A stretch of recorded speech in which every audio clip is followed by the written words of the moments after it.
नमस्कार, आप देख रहे हैं खबरें अभी तक। मैं हूं आरती देशवाल। सबसे पहले हम आपको सीधा ले चलेंगे यूपी की विधानसभा में, जहां पर कि मानसून सत्र चल रहा है और मुख्यमंत्री योगी आदित्यनाथ बोल रहे हैं। लेकिन महोदय, मैं प्रदेश के अपने युवाओं को, जिन युवाओं के कारण यह देश एक नई ऊर्जा के साथ आगे बढ़ता है, जिनको हम लोगों ने अब तक रोजगार और नौकरी दी है, जिनके स्वावलंबन के लिए और जिनके लिए हमने देश और दुनिया का परसेप्शन अच्छा किया है, वो जाएगा। यूपी का नौजवान कहीं जाएगा, अब कहीं मुंह छुपाने की नौबत नहीं आएगी, जाएगा गर्व से कहेगा उत्तर प्रदेश से है। ये बात कह सकता है उत्तर प्रदेश का नौजवान। समाजवादी पार्टी के समय ये नहीं होता था, और छुपाता था अपने नाम को, कहता था यूपी नहीं बताता था, वो दिल्ली बता देता था, कहीं और जगह बताता था। नेता प्रतिपक्ष अच्छी तरह जानते हैं इन सब चीजों को, उनको मालूम है। लेकिन आज उत्तर प्रदेश का नौजवान कहीं भी जाएगा, दुनिया उनके लिए पांव पल के पिछा करके बैठा हुआ है, आएगा, उसको हम रोजगार और नौकरी देंगे। लेकिन उत्तर प्रदेश के नौजवानों को उत्तर प्रदेश में नौकरी और रोजगार हम दे रहे हैं, और इसीलिए इस अनुपूरक बजट को अपने प्रदेश के उन कोरोना वॉरियर्स के साथ साथ अपने प्रदेश के युवाओं को हम समर्पित कर रहे हैं, जिनके लिए कि नए युग का सृजन युवकों तुम्हारे हाथ में है। समूचा जग युवा पीढ़ी तुम्हारे हाथ में है। प्रबल फौलाद सच मानो तुम्हारे गात में है। नए युग का सृजन युवकों तुम्हारे हाथ में है। सफलता तो तुम्हारी बात में है, जज्बात में है। नए युग का सृजन युवकों तुम्हारे हाथ में है। युवा पीढ़ी के जज्बात को नेता प्रतिपक्ष आप नहीं समझ पाएंगे, क्योंकि आप लोगों ने तो जब सरकार में थे नौकरियों को गिरवी रख दी थी, निवेश बंद हो चुका था, दंगे होते थे, नौजवान फंसा दिए जाते थे, झूठे मुकदमे लाद दिए जाते थे। एवरेज हर तीसरे दिन एक दंगा होता था यूपी में। आज क्या है? आज दंगा मुक्त प्रदेश। हाँ।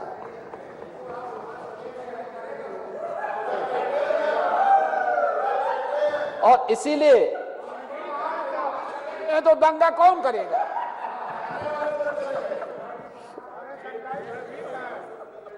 और इसीलिए हमारी सरकार ने तय किया है, हम लोगों ने एक निधि का गठन किया है। सरकार के स्तर पर 3,000 करोड़ रुपए की यह एक निधि प्रारंभ हो रही है। 1 करोड़ नौजवानों को टैबलेट या स्मार्टफोन की सुविधा उपलब्ध कराएगी सरकार। स्नातक, परास्नातक, तकनीकी और डिप्लोमा करने वाले नौजवानों को हम इस योजना के साथ जोड़ेंगे, और उसकी आवश्यकता के अनुरूप डिजिटल एक्सेस भी उसको फ्री में उपलब्ध करवाने का कार्य करेंगे। इस निधि में एक प्रावधान होगा कि हम CSR से भी, अन्य वित्तीय संस्थाओं से भी और विश्वविद्यालय और अन्य संस्थाओं से भी हम इसमें राशि लेकर के एक बड़ा कोष का गठन करेंगे, और हर नौजवान के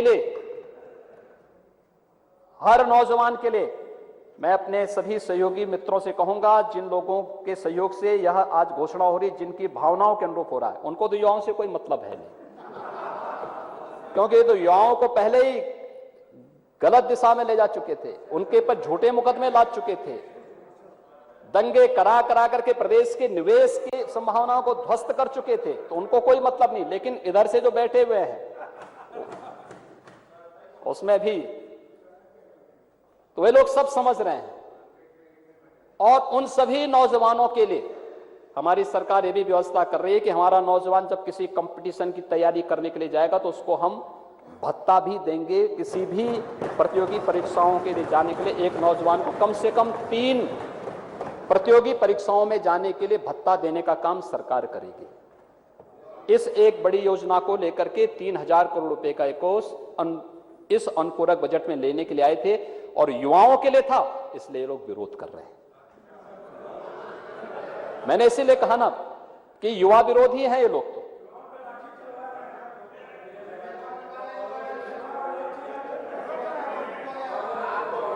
महोदय, दूसरा प्रदेश के अंदर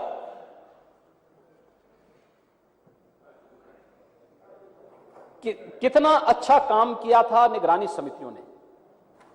आंगनबाड़ी, आशा वर्कर और उन लोगों ने अल्प मानदेय पर, जब मैं देख रहा था विपक्ष के बहुत सारे नेताओं को, मैं मानता हूं बहुत सारे लोग कोरोना से संक्रमित हुए, मैं स्वयं संक्रमित हो चुका था, लेकिन बहुत सारे लोगों ने तो हिम्मत ही हार दी थी। लेकिन तब भी गांव घर घर वे समितियां जा रही थी, निगरानी समितियां जा रही थी।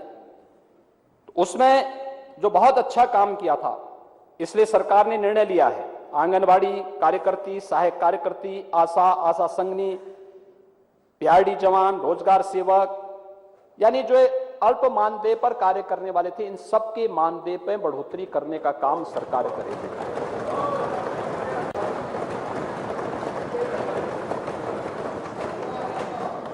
महोदय, मुझे एक और यहां पर घोषित करते हुए प्रसन्नता है कि हमारे सरकारी कर्मचारियों ने इस दौरान तमाम चीजों को कार्य किया है। तो सब जानते हैं किससे नाराज है, वो जानते हैं। महोदय, कोरोना कालखंड के दौरान सभी विपक्षी नेता होम आइसोलेशन में थे, भगवान करे होम आइसोलेशन में रहे।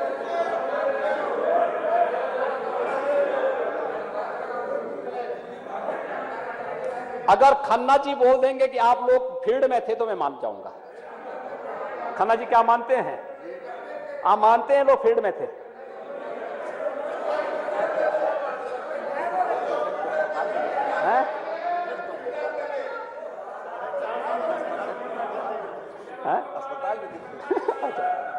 देखिए, वो कहते हैं, वो कह रहे ज्यादातर लोग तो हॉस्पिटल में थे तो कहां फील्ड में रहते।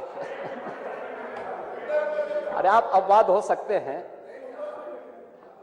फील्ड में नहीं थे, नहीं काम ज्यादा नहीं कर रहे थे, भयभीत थे, लेकिन हमारे सरकारी कार्यालय चल रहे थे, सरकारी कामकाज चल रहे थे, सरकारी कार्यक्रम निरंतर चल रहे थे।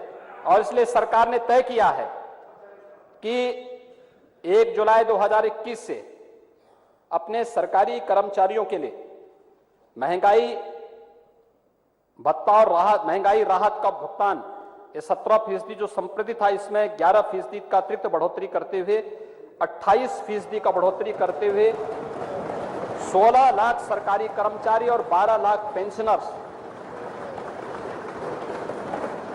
इनको भी हम लोग प्रदेश शासन की ओर से भत्ते की व्यवस्था इनको हम देने जा रहे हैं, इनको भी देने जा रहे हैं। इसके अलावा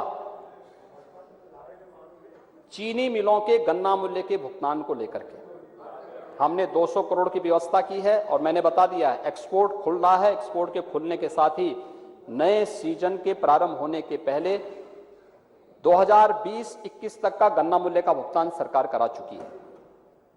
नए सीजन का जो अभी 18-19% गन्ना मूल्य बाकी रह गया है 21-22 का, इसका हम नए सीजन के पहले करा लें। इसके बारे में गन्ना मंत्री की सभी मिलर्स के साथ बैठक संपन्न हो चुकी है और इस कार्यक्रम को तेजी के साथ आगे बढ़ाने का कार्य किया जा रहा है। और नए सीजन में चीनी मिलें फिर चलेंगी, किसी भी गन्ना किसान को गन्ना फेंकने की आवश्यकता नहीं पड़ेगी।